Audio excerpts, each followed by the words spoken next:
everyone. Respected teachers, Professor T. Marks, Dr. Bhim and Dr. Kirishmi, dear scholars and friends. Today I am here before you with a review of the book Jai Bhim, My Judgments in the Light of Ambedkar. Phenomena. Justice K. Chandru narrates his experience as a former judge of Madras High Court as well as an advocate and an Indian through his book Jai Bhim, My Judgments in the Light of Ambedkar. It is his experience through 96,000 cases while he was a judge. The experience was brought to screen through the famous Tamil film Jai Bhim starring Surya based on a 1993 case that Chandru argued as a lawyer. The film got many critical appraisals and was a topic of discussion. The book reminds us of Dr. B.R. Ambedkar, the principal artist of the Indian Constitution. It is best as the savior of the marginalized Indian community. The introduction of the book, Jai Bhim itself, is an insight into the 16 chapters of the book, consisting of 140 pages. In the foreword of the book, Jai Bhim, written by the grandson of Gandhiji, Gopalakrishna Gandhi, he says that Justice Krishnaswamy Chandru is a phenomenon. The introduction and the 16 chapters of the book underline this statement. The foreword says that the seventh sense makes people history. The most attractive and lengthy constitution of India is not only well understood by Justice Chandru, but also interpreted and is used to protect each of the injured and insulted Indians. This makes him a different justice in the whole judicial history of India. In the preface of the book, Justice K. Chandru narrates the extreme influences of Dr. B.R. Ambedkar on our constitution and the late recognition given to him in the form of Bharat Ratna conferred to him only in 1990. It is an evidence of the marginalization by the Congress party. He also reminds us of the opposition of the Hindutva forces on Ambedkar in 1978 in Maharashtra by Shiva Sena party. But he proudly explains how Tamil Nadu could honor Ambedkar by naming a district and transport corporation, unlike the state of Maharashtra. But in 2011 in Tamil Nadu, there was an incident where the Madras High Court directed to shift the statue of Ambedkar from a public sphere to a Dalit colony. This proves that the judge of Madras High Court, Gokhale, was trying to portray Ambedkar as the leader of only the scheduled caste and scheduled tribe. The introduction of the book mentions an amendment passed by Manmohan Singh's ministry in March 2014. The act was to protect the scheduled caste and scheduled tribe from compulsion in voting against free will and to resist the encroachment of SC/ST land. In 2015, again, an attempt was made to protect the people from the economic boycott, abuse using caste names, etc., but nothing worked out. He shockingly explains the Supreme Court Justice A.K. Goyal's judgment on March 20th, 2018, saying that additional protection towards SC/STs would be misused. The judgment was forced to be corrected later with the involvement of political leaders and other movements.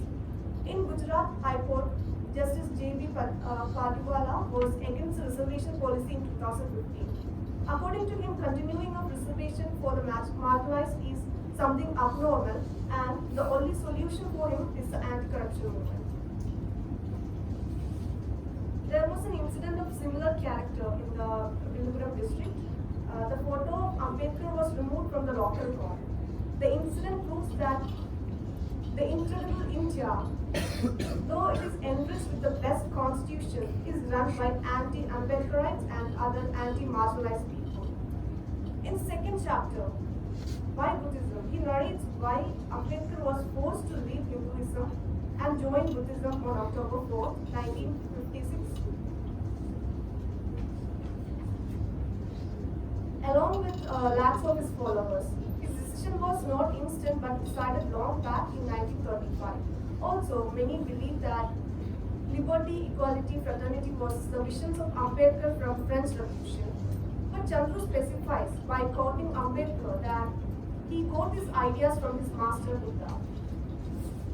Also, it should be noted that the Indian state purposefully discouraged the conversion only to Buddhism by appointing SC/ST reservation of the converts, but it could be avail to Jainism and Sikhism, targeting Dalit conversion and Ambedkarite ideologies.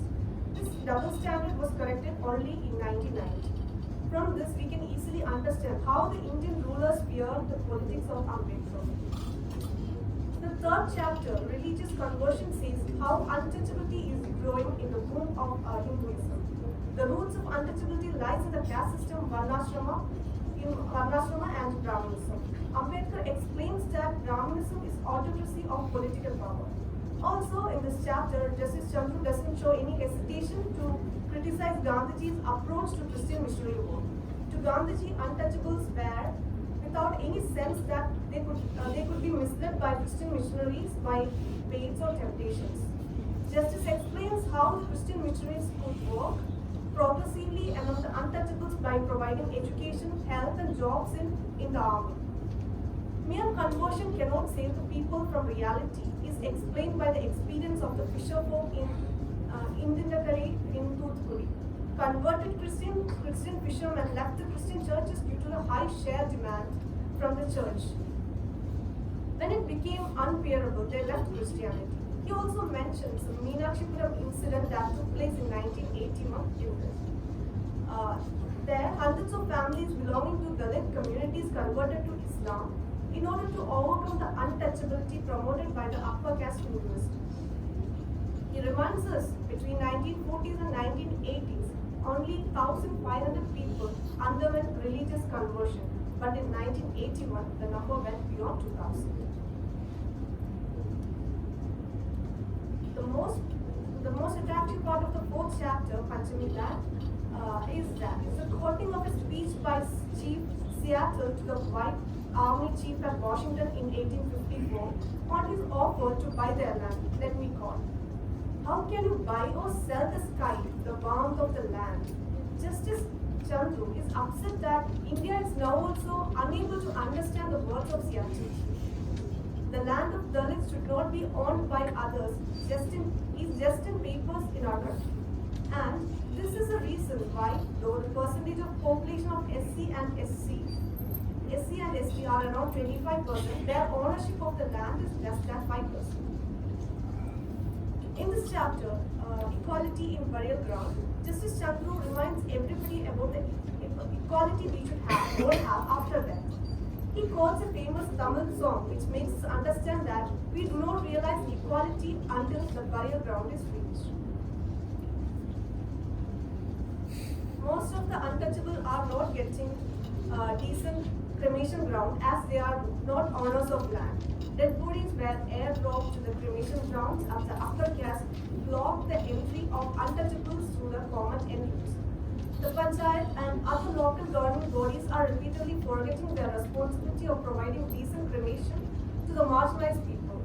It is violence of Article 17 of the Indian Constitution. Justice K. Chandru also mentions a case in Madras Corporation in the year 2005 regarding the lack of cremation ground for the landless people.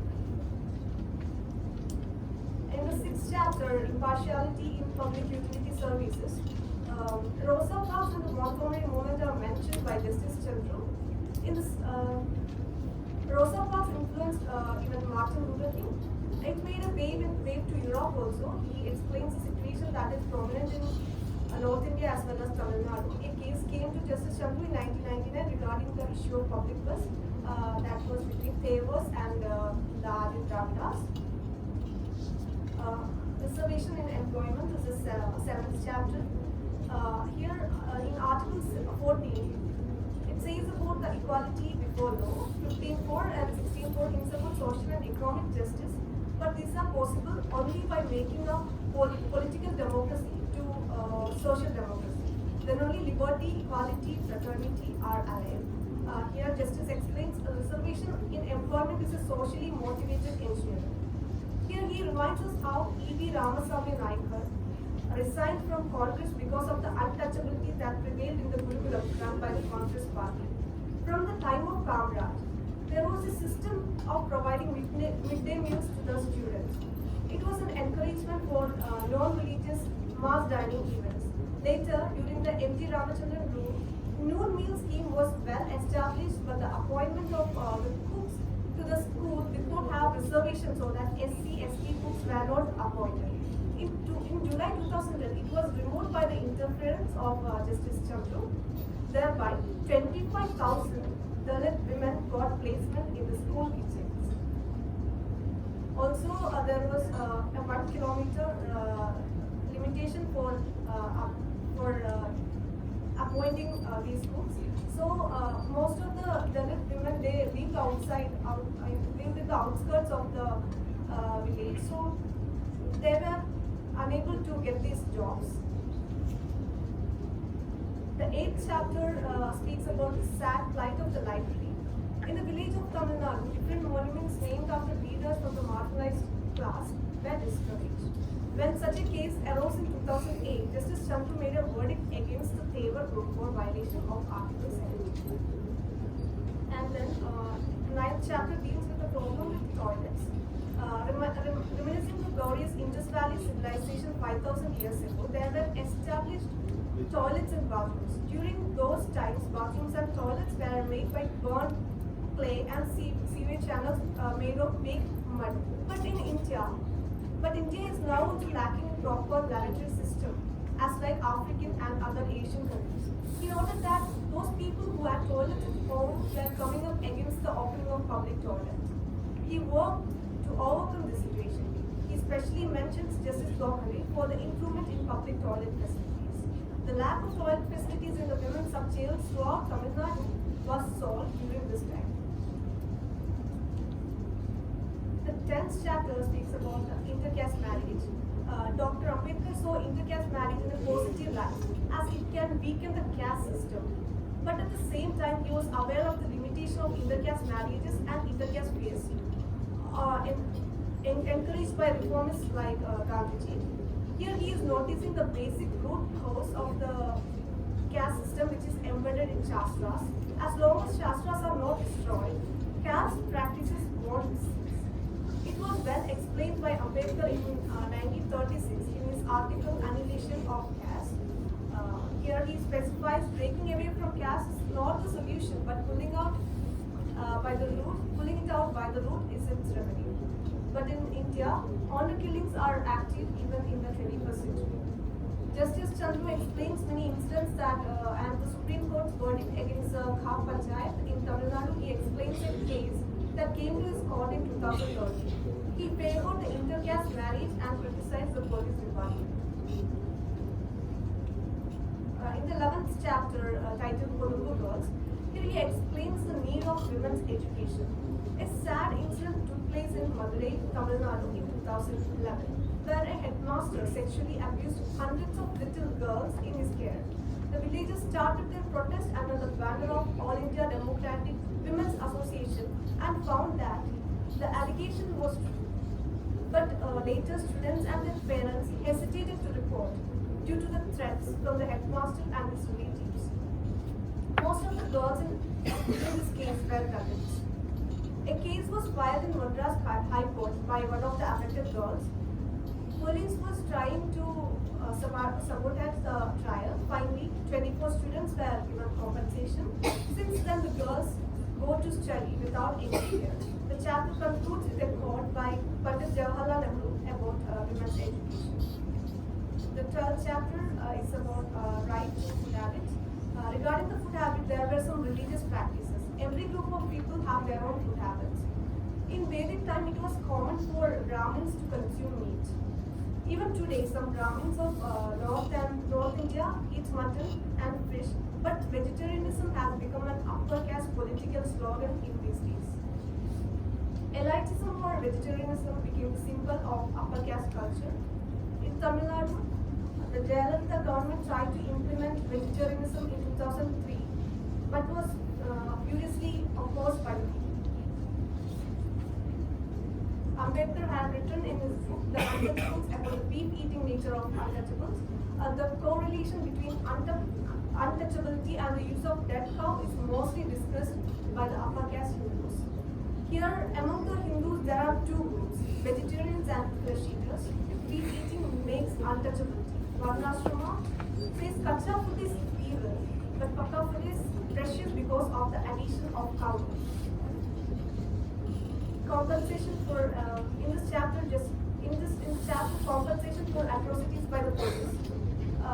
Justice K. Chandru addresses how the scheduled caste and scheduled tribe Prevention of Atrocities Act 1989 is weakened by delays in judicial procedure. There are also risks like the witness turning hostile and threats to the petitioners by the upper caste. Also, the affected people lost their interest after a long time. Also, it is sad that those in power misuse it. The police forcibly entered a Dalit colony and mercilessly attacked the people there. And another incident was in 1992 where 260 policemen along with some forest personas and the revenue officials forcibly entered the tribal village of Bajari in Dharmaburi district and brutally attacked the people there. They killed their cattle, destroyed houses and raped tribal women. This case was neglected by the government. Sentencing took place only after 20 years with 269 officials being convicted, but by that time 54 of the officials were dead. In 2013, in a similar case, 4 tribal women were raped by policemen and they were suspended. The officers requested suspension to be revoked, but Justice Chandru stated that the highest authority has the power to dismiss us accordingly.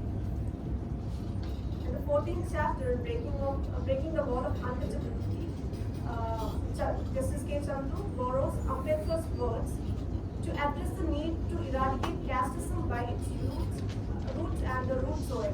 When Dalits were denied to worship their village deity and the related conflicts were brought to court, Justice K. Chandru made a judgment in which he observed that if the will of the people is strong, then they can find solutions among themselves in the absence of state intervention. The 15th chapter, the right to worship in temples. In this, the March by Gandhiji on Salt Satyagraha and Temple Entry Satyagraha of Ambedkar in Nashik took place simultaneously in the year 1930. After 5 years, Dr. Ambedkar made his famous Yoga declaration for the entry of untouchables to temples. He specified that the god in the temple is of stone. Darshan and puja will not solve their problems, and the right to enter the temple will change the mind of the Hindus. In 1932, Prime Minister R. Makrora accepted the untouchables along with other religious minorities in India, but this led to a conflict between Gandhiji and Dr. Ambedkar. Dr. Ambedkar welcomed the British Indian rule on the dual assembly and parliament seats, which favors the marginalized people. This was opposed by Gandhiji, and he threatened to go for indefinite fasting till death. Later, Dr. Ambedkar and Gandhiji made a Pune pact, and the decision was withdrawn to save the life of Gandhiji. This stand of Gandhiji disappointed Ambedkar. In 1937, C. Rajagopalachari became the first Indian to hold the office of the Chief Minister of the Madras Presidency. His government allowed the entry of Harijans to the Meenakshi Temple on July 8, 1939. There was a good support even from the Orthodox leaders like Naresh Iyer and Venkatarama Iyer, but the priests locked up the temple, preventing entry. The above leaders took priests from other temples, opened it, and carried out the temple procedures. But those who locked the temple filed civil and criminal cases against the leaders who allowed the untouchables to enter the temple. Later, Alagar Kovid in Palani also opened their doors before Dalits. In 1939, a rule was made, Madras Temple Entry Act rule that allows all Hindus to enter temples irrespective of their caste. All people of Madras supported Rajaji's decision, but even today, Dalits are not given equal rights in the temples of Tamil Nadu. Supreme Court repeatedly emphasized the importance of the life of dignity in view of Article 21 of the Constitution of India. As a judge, Justice Chandru always tried to erase the discrimination of Dalits in temple entry issue and other related issues like Kandadevi temple chariot court issue. The 16th and last chapter, the basic civil rights of Dalits. In this chapter, though Mahatma Gandhi said India lives in her villages, in reality, each village contains 2 villages, where one belongs to the people of the 4 Varnas and the other to the Panchamas. The Dalits are denied even the basic civil rights. Separate cremation grounds, roads, access to the water bodies, and separate cups are prevalent even today in the villages of Tamil Nadu and many other states. Dalit colonies are lacking proper roads. Viluppuram district is an example of the discrimination of Dalits even during their death procession. The Madras High Court heard such a case from Anandapuri village and declared that it is a violation of the Article 21. As a judge, he dismissed hundreds of writs against the acquisition of land for the benefit of the Dalits. He also expresses his shock on hearing from an advocate general for more than 10 years that now the Dalits have no issue. Number of anti-discrimination statutes and the positive benefit provisions exist in Indian law for the protection of Dalits, but the implementation and enforcement is poor. Converted Christians, especially from Dalit, still has struggled. In 1996, Supreme Court Justice K. Ramasamy heard a case about issuing a community certificate to a scheduled caste person who converted to Christianity proves the hurdles of their life. Through this book, Justice K. Chandru stands as a savior of the Indian Constitution as well as a marginalized people. Thank you.